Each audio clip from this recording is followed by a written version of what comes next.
guy, and luck is a luck. Hey guys, it's Midnight Philoppicer, and I'm here with the Master Lock 37 that was sent to me by Paul Johnson from the Lockpicking Facebook group. He made a post a while back explaining that he had tried to reach out to a local locksmith and asked for help making keys for this lock, but the locksmith had told him that the Master Lock 37 was unpickable and that it was impossible to make keys for it. So he reached out to the Facebook community and asked if there was someone who was willing to help out, and so I offered to help. And he sent it over. He told me a little backstory with this lock was that when his father passed away, his mother threw out all of the keys that his dad owned. And when his mother passed away, he had found this lock in the attic of the garage.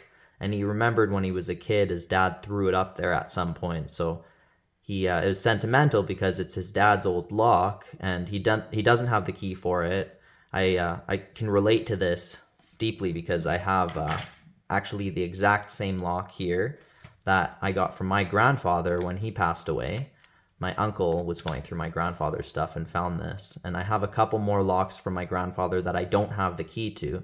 So I know how meaningful it is to try to restore something that was, part of a loved one's life, and it brings meaning to things that might otherwise not have as much meaning. So I'm happy to help you out, Paul, and I'll show two methods here on how to make keys for these locks, so hopefully it'll help someone else out in the future who might be in the same position.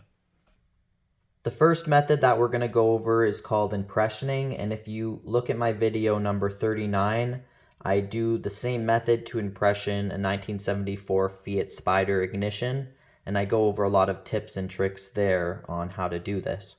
But in order to do impressioning, we're going to need a blank key, which is an uncut key. We're going to need a nice fine file. That's a number 4 Swiss cut round file that I'm using.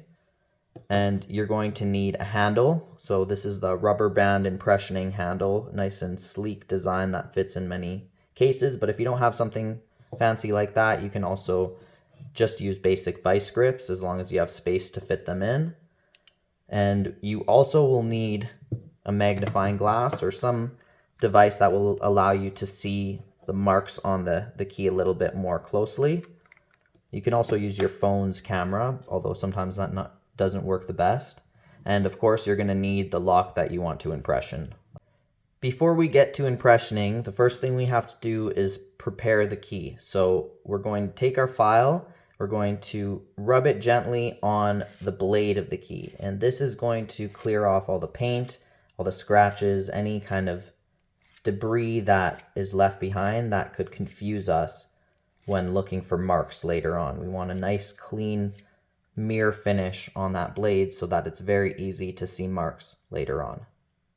A good tip here is if you have another key from another lock but of the same kind, then you can use that key to help you mark out the bitting positions on your blank. You just have to line up the shoulders, and then you can see where the marks are on the original key, and then you can transfer those marks into lines on your blank. If you don't have an original key to work with, then I'll show here shortly another way that you can mark out the spacings just based off of the marks that we're going to get from impressioning. Now we have our key ready to go. I wiped off all those lines so that way I can show you guys later on another way to find the spacing. But the first thing we got to do now is clamp our key into our handle. In this case, I'm just using the vice grips. And you don't want to clamp it too loose because that will wear on the key more quickly, and you don't want to clamp it too tight because it will block the key from going in. So just a couple millimeters off the shoulder is where you want it to be. Make sure the vice grip is nice and tight because otherwise your key will be slipping around. So there we go, it's nice and clamped in there. And when I put the key in, I should see that there's, like I was saying, a couple millimeters of space between the vice grips and the edge of the keyway. To get marks on the key, what we're going to do is apply tension by torquing the key. If you go too hard, the key will snap. Okay, so you just want a nice firm torque, and even just doing this torquing motion will help to mark up the key a little bit. Once you've applied tension, now the pins should be binding, at least one of them. And when you bump downwards, that makes the back end of the blade go up. So if the back pins were binding, then those ones would end up marking the key.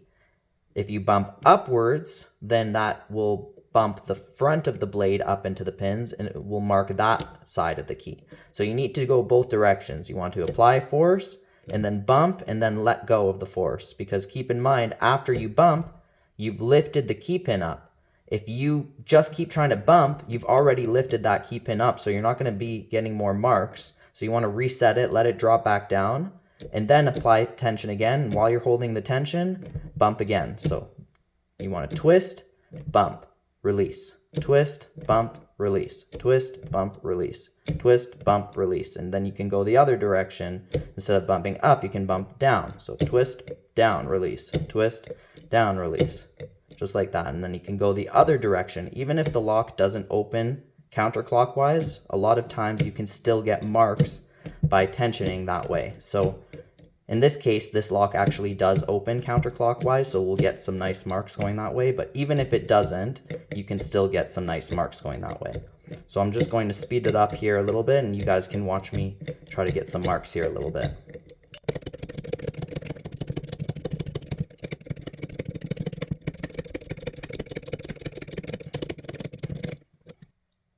Here is our blank after our first round of impressioning, and we can see all this debris that was left on the key.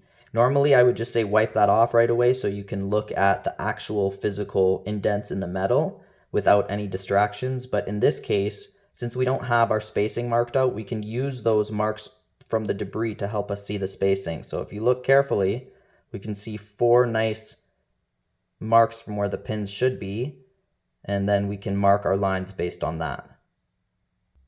So here's a closer look at our blank with those lines drawn on, and I left the top of the blank clear so that way we can see the marks that were left just by the metal more clearly. So right away we can see that we have some marks closer to the front and not as much in the back. So let's focus on that first pin. And another thing to point out is if I flip the key, now I can actually see that mark a little bit more clearly. So sometimes turning your key around and looking at it in different lights will help you see the mark better. Now we have some phantom marks as well, but that is sometimes due to the warding or other elements inside of the keyway that's marking the key. So it's always good to have an idea of spacing so that way you know where you should actually be filing. To file our key, first we have to identify where we want to file on the blade. Once we've identified that spot, I drew a little Sharpie mark there so I could see it a little bit more clearly, because sometimes it's hard to see with your naked eye when you're actually trying to file. So that eliminates that problem. Then you're going to hold the key as flat as you can on a surface, and you can use your file to try to make nice even brush strokes along your mark. And another tip is to hold your finger along one side of the file, so that way it helps to bias the file on a very specific spot.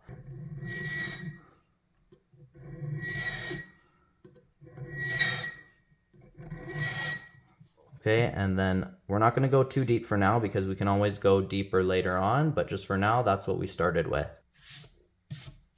Now the last step to go over before the next round of impressioning is actually examining our key after we've made our filing mark, just so that way we're aware of what marks still exist on the key, and once we go back into a file, we'll have a fresh idea of what it looked like and any changes that came afterwards. Round 2.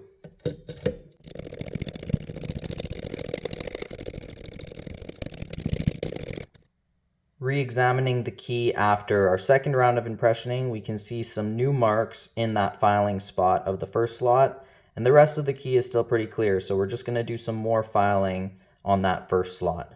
When filing a mark to a lower cut, it's good to have a sense of how many strokes you're doing. Typically it'll be around 3 to 5 strokes before you go from one cut to another, but that will vary depending on technique and how much of the file you actually use. As you get deeper, you don't want to be filing with this part of the file because it's too wide. You want to be filing with the narrow part of the file, so that way you're not cutting into the cut next to the cut you're trying to file. So once it gets deeper, we're going to have to shallow out our strokes, which means it'll be more strokes per file. But for now, we're just on our second round, so we're just gonna do some nice light, strong strokes like this. And then that should get us ready for our next round of impressioning.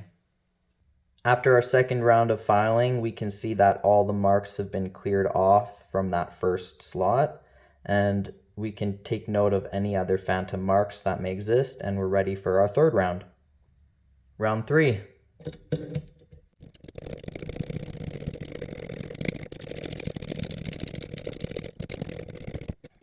After our third round of impressioning, we have all those debris marks, so let's wipe those off.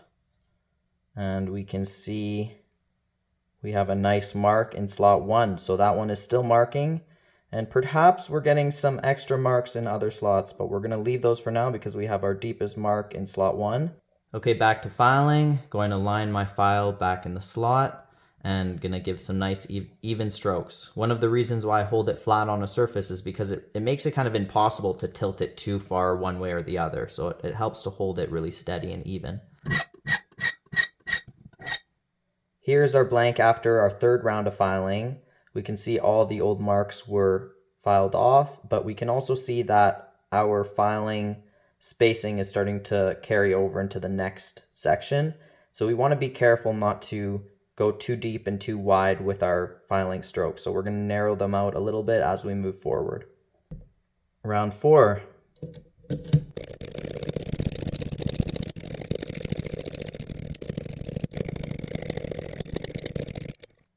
So I wiped off the debris, and we can see we still are getting a little bit of marks in slot 1, but that mark from slot 2 we were looking at is starting to appear a little bit more. So I'm going to file that slot as well, and I'm going to file one a little bit deeper as well.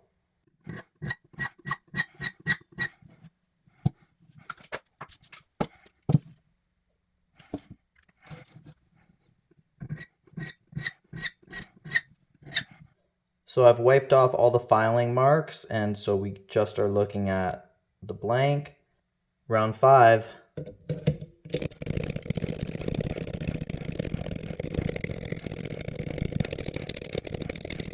So after our fifth round of impressioning, we're still getting some marks on slot 1 right there, and a very slight mark on slot 2. So we're just going to do the same thing that we did. It's no change for slots 3 and 4 really. So we're just going to do the same thing we did one more time.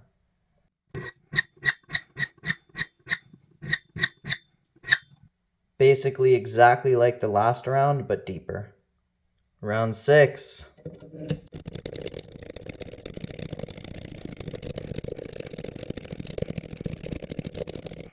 Okay, so the mark on 1 is getting deeper, and the mark on 2 is still very faint.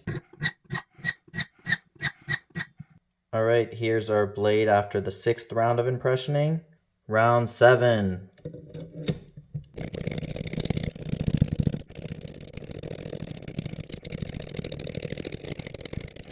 Slot 1 is still marking. Slot 2 looks like it may have gotten a little bit more, but I'm still going to leave it for now until I get deeper marks there.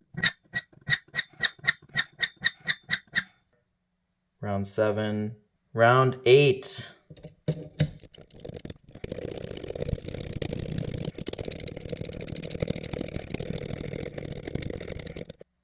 Still getting that deep mark in slot 1.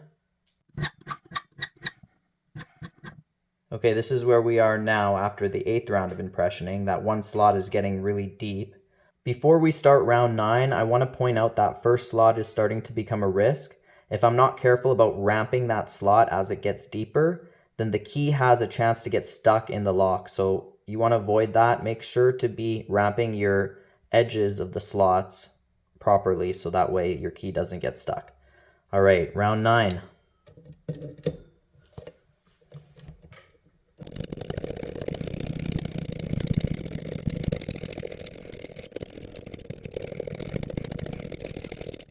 So the first slot is now not marking anything, at least for now.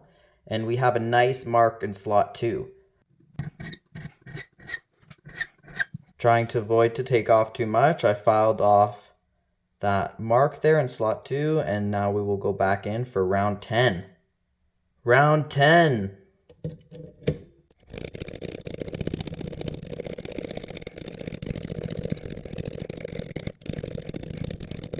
All right, so again, one is still clear and another deep mark in slot 2.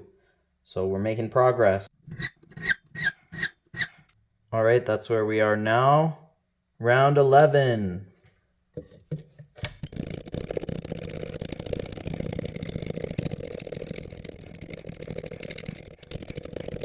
Slot 2 is still marking pretty well, and now we're getting some nice marks a little bit from slot 3 as well. And a little mark on slot 4 also, so we're going to keep our eyes on those two, but we're going to keep going for slot 2 for now and leave those two until they mark a little bit heavier. This is where we are after round 11. Round 12. This is a boxing match. It would be the last one.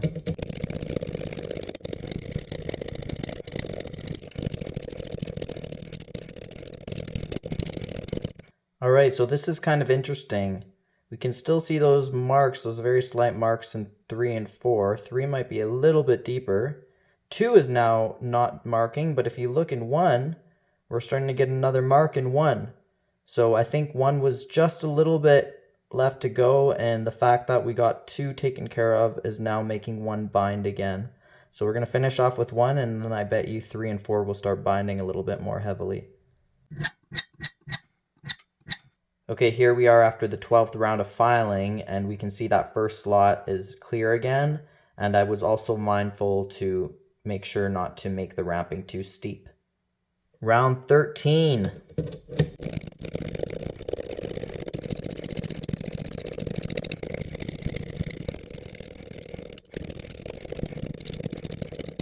All right, here we are after the 13th round, and we can see we might still be getting the smallest, faintest mark in slot 1, but as I suspected, slot 3 is starting to impression a little bit more, and even slot 4 is starting to have the marks show a little bit more as well. But we're going to go for slot 3 right here and maybe do a very light brush stroke on slot 1.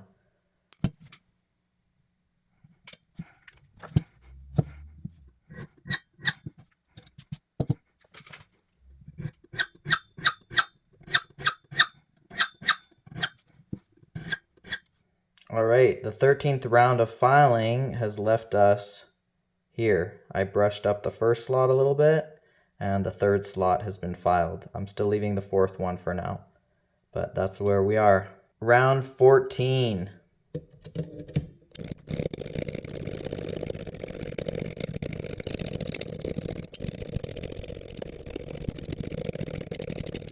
All right, after the 14th round of impressioning, we are getting some deep marks in slot 3. So everything else is pretty much relatively unchanged, maybe a very slight mark on that edge of the first slot. All right, here we are after the 14th round of impressioning.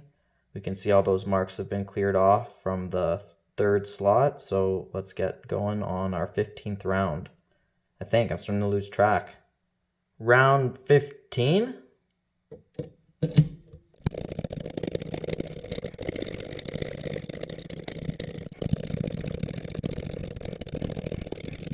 Now we can see that 3rd slot is still marking really deep, so same thing as before.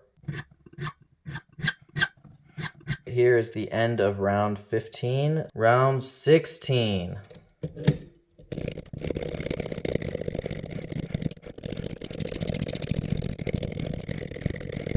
Okay, round 16 impressioning shows another deep mark in slot 3. So, same thing as before. Keep going until that mark goes away. Alright, round 16 filing has left us here. Round 17. I wonder if this is going to take more or less than 20. We'll see. I think.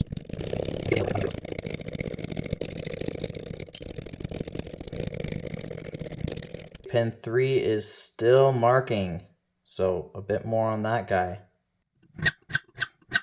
The key is clear and we're ready for our next round. Round 18. I think we're getting close. Oh, and there we go. It turned. All right, so I'm just clamping down on the shackle right now, so it's not gonna unlock the shackle until after I've done, but it's not turning this way, so it's not quite there yet, because it should be turning both ways. So I'll impression this way and see if I'm getting any marks on probably one of the last slots or something, because I didn't touch 4, so it probably is a 0 cut on slot 4, but we'll see. And then turning it this way will also make the marks go deeper too.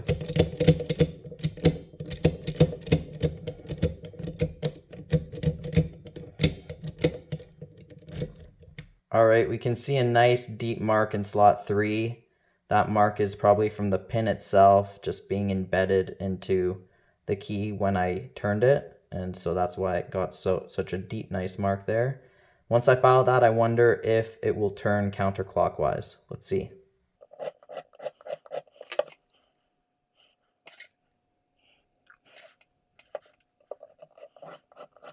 All right, so this is after round 18. I did touch up 1 a little bit so that edge wasn't blocking it, and also I filed 3. And let's see how the key works in the lock now. Okay, this is technically still going, so this is round 19 until I'm done. So, oh, it turns super smooth that way. And does it turn this way? Yep, it turns counterclockwise and clockwise. Nice and smooth. So, gonna take this key out and the vise out as well, or the lock out of the vise. And let's test the key just with our hand. All right, so here's the moment of truth. Here's our key. Put it into the lock. Turns. There we go, nice and smooth too. Now clockwise or counterclockwise, also same thing. So here's our key, our impressioned key. And now we will move on to the second method of making a key for this lock. So much for impossible, eh? The next method of making a key for this lock involves picking and decoding it using a leashy tool. Paul was very generous to gift me his old M1 leashy for this purpose, so let's use it and get to picking. So first thing I'm going to do is apply tension, and then we'll look for our binders. First pin is binding, and still binding. Oh, never mind, it's springy. Second pin is binding, still binding, and now it's springy. Third pin is springy already, so we'll go to the fourth. Fourth is binding, but now it's springy, so we'll go back to the first and test them again. First is still springy, second is still springy, third is binding now. Now the third is springy, and the fourth is binding again. And there we go, opened. Okay, so now we can use the chart on our leashy decoder. I'll zoom in here so you guys can have a good look to actually read the cuts on the key. So we'll start with the first slot and we'll go to where, now that it's in the picked state, the pins are gonna stay in the right heights at the right position. So we can see it stops right at the 6. So I'm going to put, for our first number, is a 6. And then our second slot is going to be it stops right on the 3. So we're going to put a 3. Then we'll go to the third slot, and it stops right on the 4.